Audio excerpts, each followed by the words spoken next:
Hi, welcome back to another postcard from the Edge. What has been going on with our search for a property in Scotland? So we're just back from a trip up to view properties in Scotland, and it's been a bit of a roller coaster, really.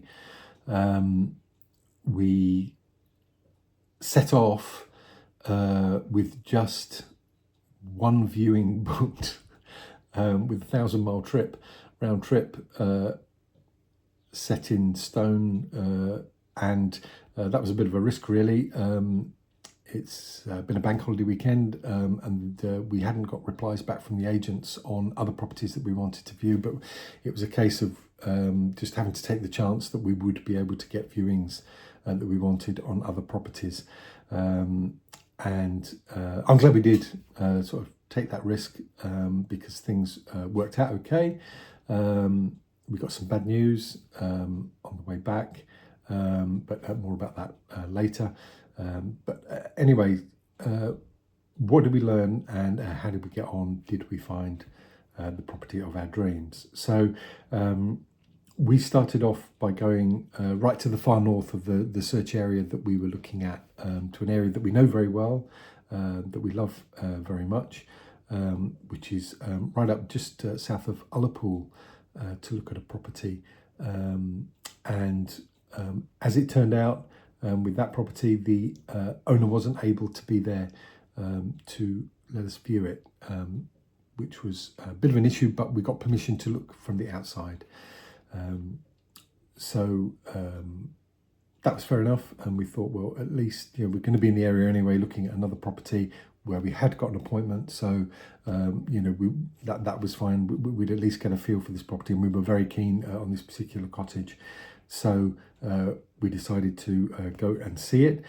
But brilliantly, while we were there, the gardener turned up, and she had keys for the cottage, and so she very kindly let us in, and let's have a look. So that was brilliant, very serendipitous, and it allowed us to have a good look around. Now, what it taught us was interesting. The cottage was in a fabulous location. We loved the location. It had views of the sea, slightly distant views of the sea, but views of the sea nonetheless. Had an amazing wild garden, which we loved, which had huge potential. Had a nice outbuilding, which would have been great for me. I do woodwork and so on, which would have made a great workshop for me. There wasn't really anywhere for me to do my painting, but there was certainly space in the garden for me to put an outbuilding up to do that, so that was okay. But this was a traditional old Scottish sort of crofting cottage, idyllic, and the owner had completely remodeled it over the last couple of years and done a lot of work to it, extended it a bit. But what it showed us was that some of these cottages actually are very small, and we realised that we wouldn't fit in it. The size of the rooms, the amount of storage, and the ability even to fit enough furniture in it just to accommodate our stuff wasn't there. So even though it was beautifully done, and it didn't need much or any work done to it, because he had completely gutted it and refurbished it.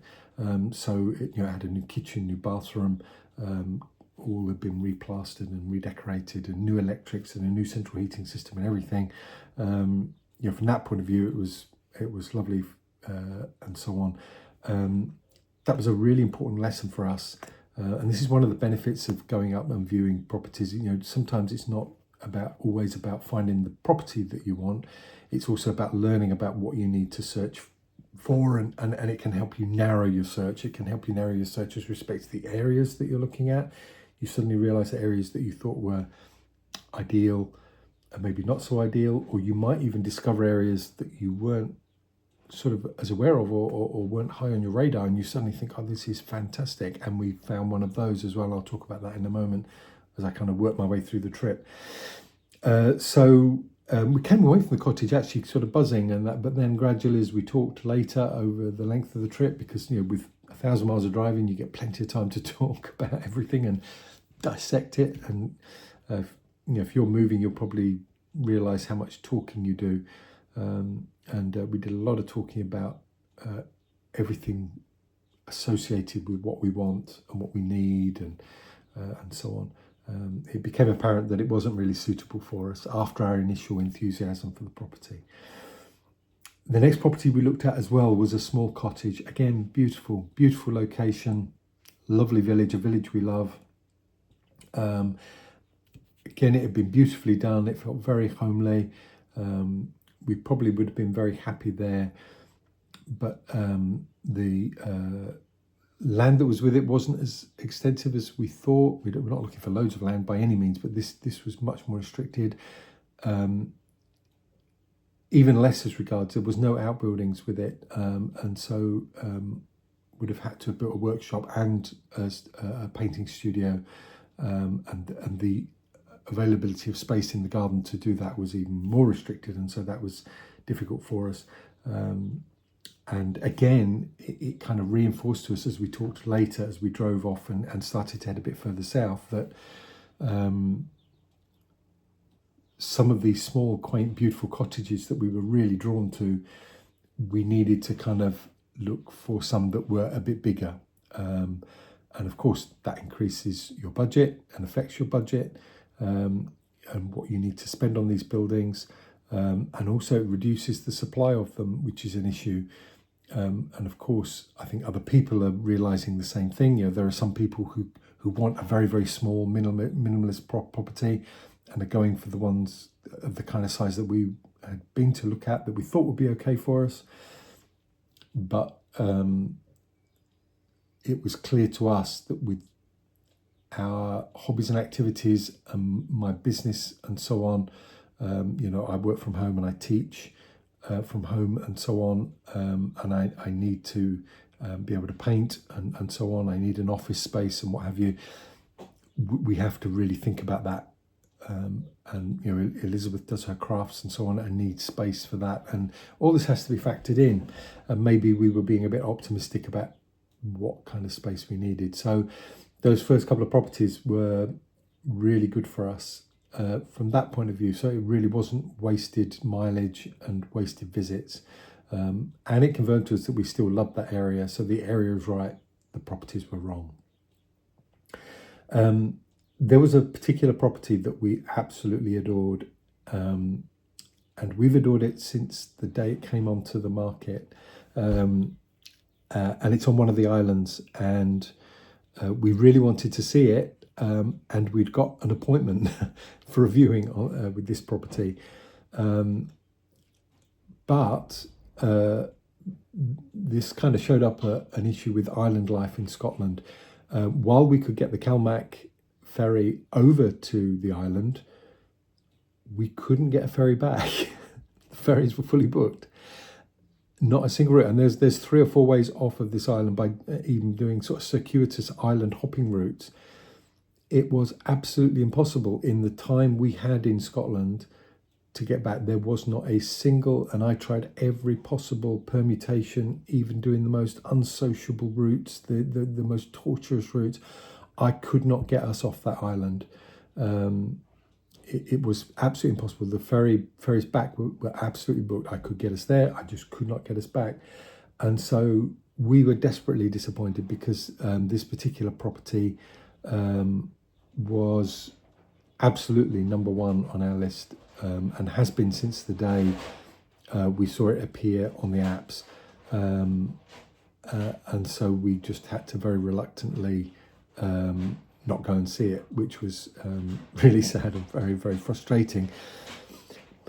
But you have to accept that island life is like that. And I think, anybody going up to live on the islands has to accept that there are inconveniences, and, maybe we might lose that property as a result, or a chance to sort of bid for that property. Because I think there's going to be a lot of people trying to get that property because it's beautiful.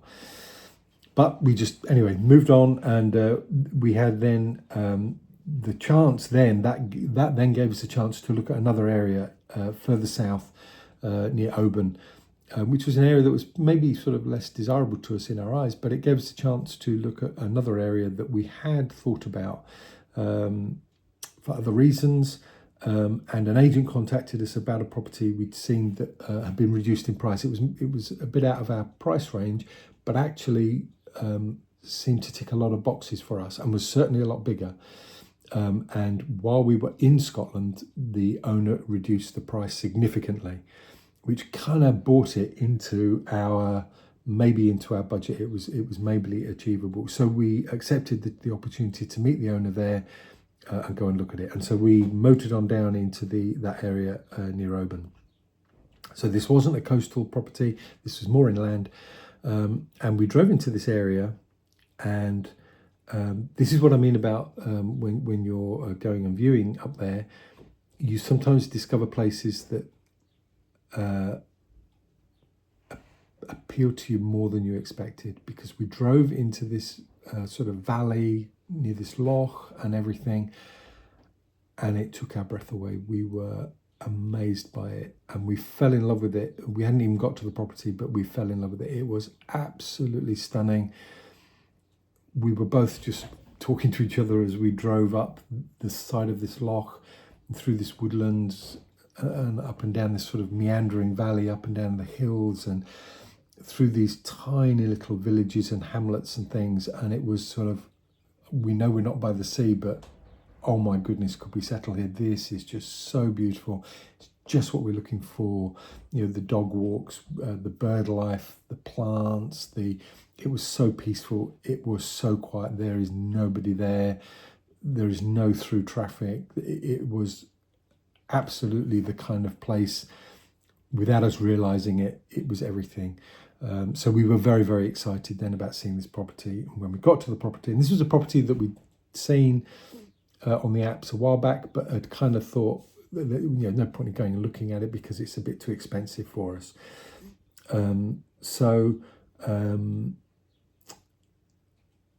Now it was reduced, so it was sort of within our budget, and it was a bit of a quirky property, and we kind of like quirky, and I can understand why it was reduced, because it was a property that had been altered by previous owners to suit a particular lifestyle that most people would find inconvenient, but actually the changes made it suit what we wanted. And so here was an opportunity to get something that was reduced, which actually fitted our needs. And so the reduction in price sort of fitted our needs, and this looked like it could be brilliant, a bit of a bargain. So we got there, we met the owner, and then the owner broke the news to us that wasn't in the report, the home report. So this is something to be aware of. When the home report says that the central heating system has been decommissioned, he then revealed to us that what decommissioned actually meant was that the central heating system was completely non-functional and actually needed completely replacing. And on a property of the size it was, what this meant was probably around about, I would imagine, something like £25,000 worth of work. It was absolutely shot to bits.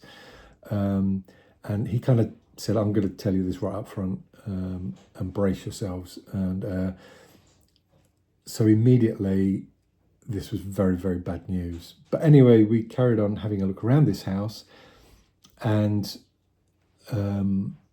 what we realized the more we looked around was that the reason why this house wasn't selling was that the home report, while it had highlighted things needed doing, and we were going to be going in with our eyes open as respects that, and we were prepared to do a bit of work on it, and that because of the size of the property and what potential it had,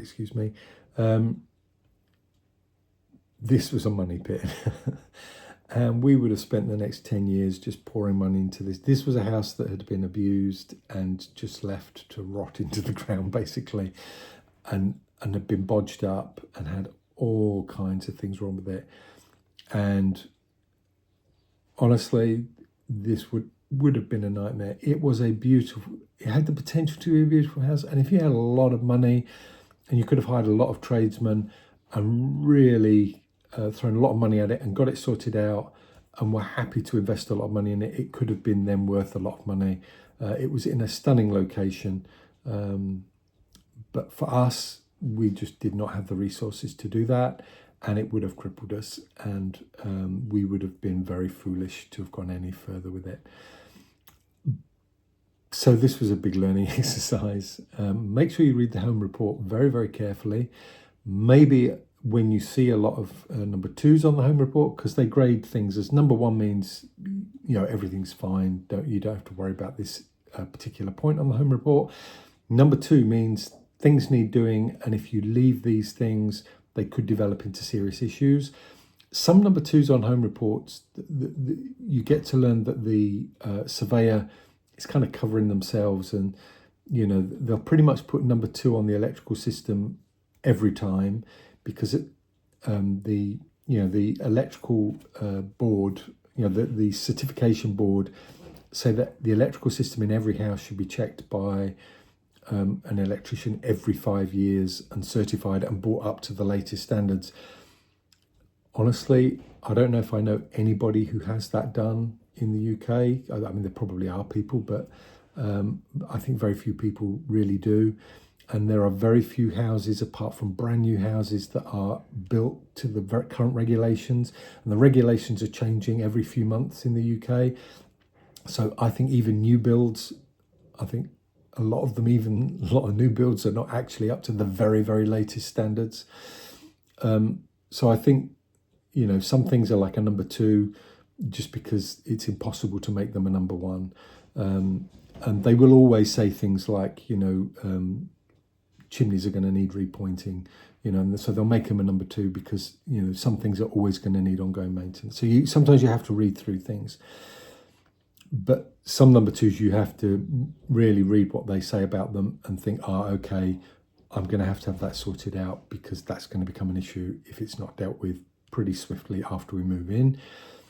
And number threes, they're flagging up as, this is a red flag, this needs dealing with immediately, this has gone beyond general maintenance, this is a problem, there's subsidence, this is rotten, that's falling apart, the roof, if there's a storm, it's going to blow off, that kind of thing. So you have to be very savvy when you read the report.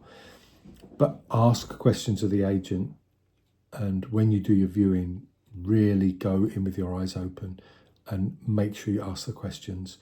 And you may even want to have another survey done in some situations, and get your own surveyor to do an in-depth survey of some things to make sure you know what you're taking on. And in some cases, ask the householder, if you're putting offers in, to get additional reports done from tradesmen as to how much that is going to cost to put right, and ask the householder to put it right for you before you buy it, or know that job is going to cost you $9,000 to fix, and put your offer in accordingly, and temper your offer, knowing that you've got to get that done. So this house was we just walked away. No, thank you, not interested. But what it did teach us again is that area is now high on our radar, and we're searching that area for homes. And then interestingly, as we drove through the village, beautiful village, and out of the village, we saw a for sale board outside a bungalow, and backed up and pulled up, and we could tell then by bringing up the estate agent's website and looking at it that the property was empty. So we thought, shall we be cheeky and just go and have a look through the windows?